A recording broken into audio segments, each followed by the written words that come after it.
Hi, my name is Brian, and I am 25 years old. The story I am going to tell you today is about how I lost my memory and how the people around me tried to take advantage of this situation.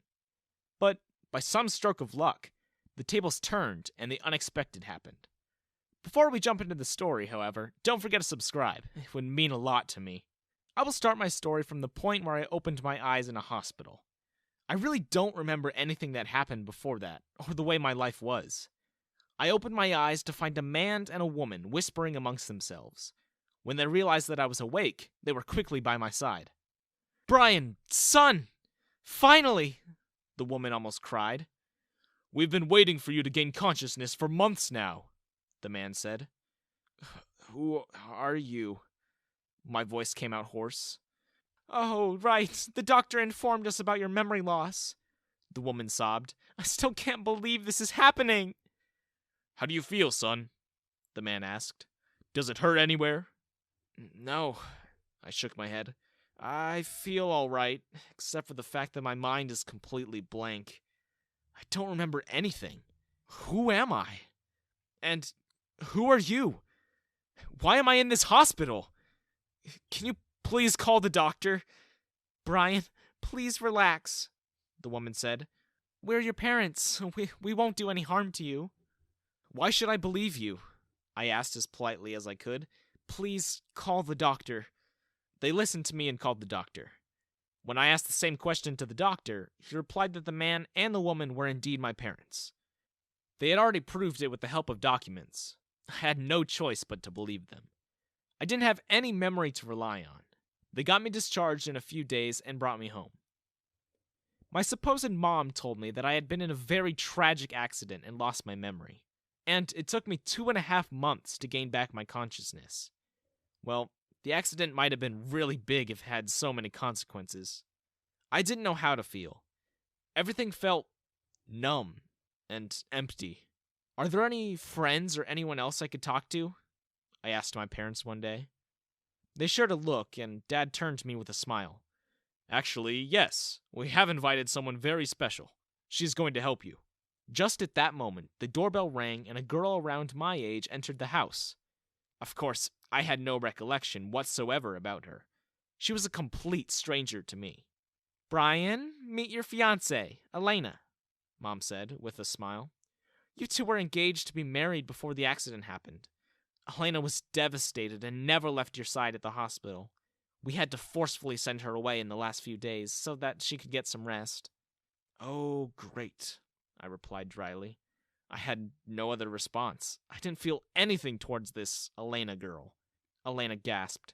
"Brian, what happened to you? You were never like this." I frowned. "I think you know exactly what happened to me. Why are you asking obvious questions?" She gave me a nervous smile. Right, that was stupid of me. But, oh gosh, I missed you so much." She came to hug me, but I moved out of the way. Hurt crossed her features, and I kind of felt guilty, but I was still not so sure about her. I would like to spend some time with you first," I said to her. "I'm trying to see if I can recall anything." She nodded. "That's understandable. Do you want to go back to college? A familiar setting might help you with your memory." I agreed. Staying at home wasn't doing me good anyway. Apparently, I was an engineering student and really good at studies. Many students at college remembered me and approached to have a conversation with me when I went back the first day. It didn't trigger my memory in any way, but it was good to know that I had so many well-wishers and friends. Elena didn't leave my side even once. The shocking thing was that many people were surprised to find out that she was my fiancée. Elena told me that it was because we had kept our relationship a secret. Why would we do that? My parents seemed to like her, and the students were fond of her as well. Then, why was our engagement a secret? I didn't get a chance to ask her this because we were in different departments, and she left for her class and I left for mine. During the whole duration of class, my eyes kept going back to one girl who was sitting in a corner. As weird as this sounds, she seemed familiar. This was the first time that I got this feeling from anyone after the whole memory loss thing. And I was not the only one staring. The girl kept stealing glances at me, too. As soon as the class got over, I caught up with her in the hallway. "Hey, I'm Brian," I said. Do we know each other by any chance? She looked up to meet my eyes, looking incredibly upset. Yes, we know each other. We were... She was cut off mid-sentence by Elena's voice. Brian, what are you doing here? For some reason, I felt annoyed that Elena had chosen this moment to intervene. She walked up to us and glanced at the girl I was talking to. Casey, I think I told you to stay away from Brian, Elena said to the girl. Are you trying to brainwash him? What are you talking about? I asked in confusion. Nothing, Brian, Elena replied. Don't talk to this girl. Let's just say that you didn't have good relations with her before your accident. Let's go. And with that, she started dragging me away. I turned around to see Casey standing there, looking like someone had broken her heart. And this made me feel really bad. It felt like I was forgetting something really important. The next day, Elena brought me to what looked like the abandoned wing of the college building. There were a few classrooms there, and all of them were occupied by girls. What is this? I asked Elena. It's a special college club. Come on, you'll have fun here, she said, dragging me towards one of the classrooms. All the girls instantly crowded around me and started complimenting me. Elena, what is happening? I asked through the commotion. Just enjoy your time here, Brian, she replied, laughing. I have a class. I'll see you later. I tried to follow after her, but the girls stopped me and made me sit down on a bench. Then they forced me to play games with them, and the whole time they were all over me, flirting and giving me suggestive hints. Why did Elena leave me in such a place? She was my fiancée. Wasn't she supposed to keep me away from other girls? Why was she doing this? I barely escaped that place in time for my class. After my class got over, I switched off my phone so that Elena couldn't reach me, and went to a cafeteria that was situated nearby. Guess who I saw there? It was the girl from the other day, Casey. My feet automatically made their way towards her, and I sat down in front of her. She was almost surprised to see me, but then covered her expression quickly. Casey, right? I started. We couldn't talk properly yesterday. You shouldn't be here, she said. Elena won't like it. But I want to be here, I replied. I want to know what's going on. I don't know why I'm so drawn towards you. I don't recognize anyone except you. How do I know you so well? She glanced down at her lap. Brian, you feel like this because, let's just say that we used to be best friends. What? Really? I asked in shock. Wait a second. If we were best friends, then why didn't you come to see me after I got discharged? She avoided my gaze. Your parents don't like me, and neither does your so-called fiancé. So I thought it's better to keep my distance. Are you saying the truth? I asked. She nodded, and then quickly changed the subject. How are you, by the way? Does your head hurt? It was such a fatal accident. I was worried that I would lose you. I frowned. Were we that close? I'm finding it hard to believe that you were just my best friend. Brian, please, she pleaded. Just trust me. It would be best for both of us. I don't want any harm to come to you again because of me. Okay, so she was definitely hiding something. She was making it clear enough, but at the same time, she wasn't telling me the complete truth. What was holding her back?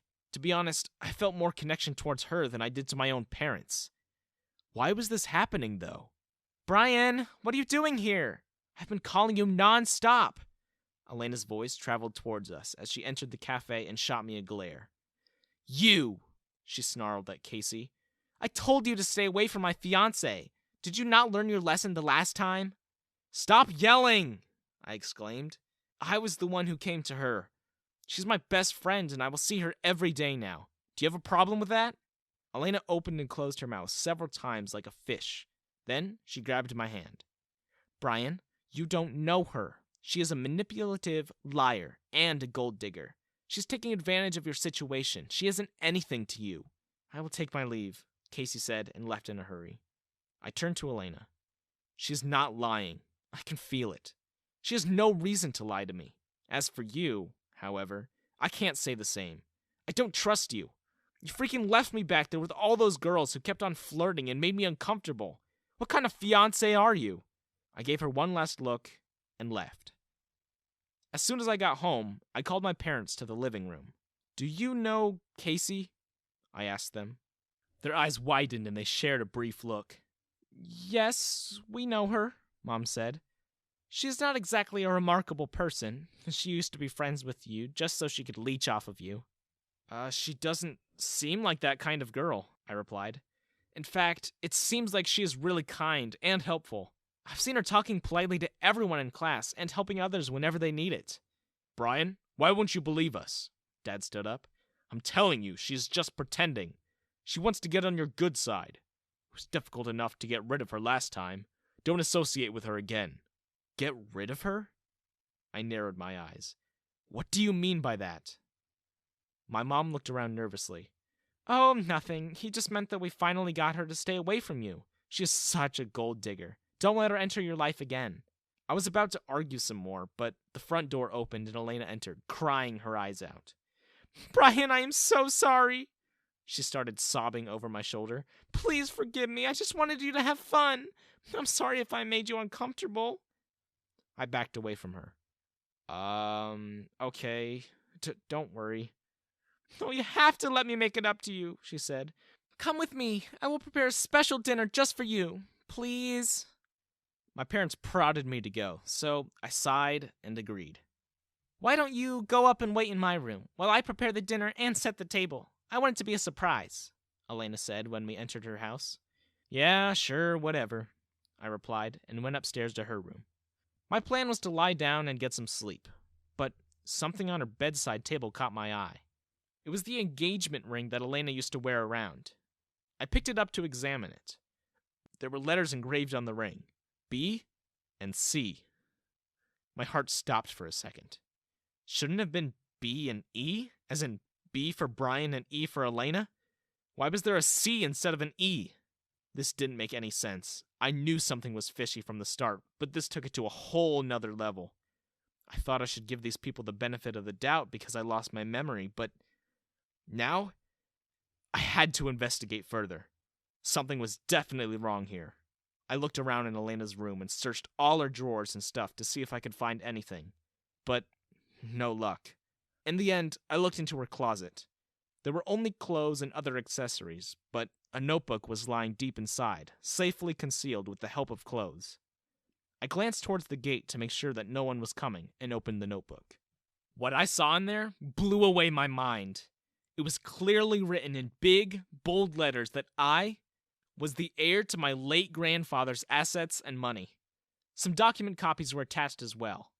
And from those, I gathered that my parents had been disowned a long time ago, and my grandfather passed his wealth to me instead. But that was not all. There were pages upon pages of plans and plots, and a few photos that shocked me to the core. Are you interested in knowing what these were? And do you want to know the rest of my story? I want to do a part 2 for you, but I will need your support for that. Please subscribe, share, and help this video reach at least 40,000 likes for a part 2. I hope to see you again with a second video.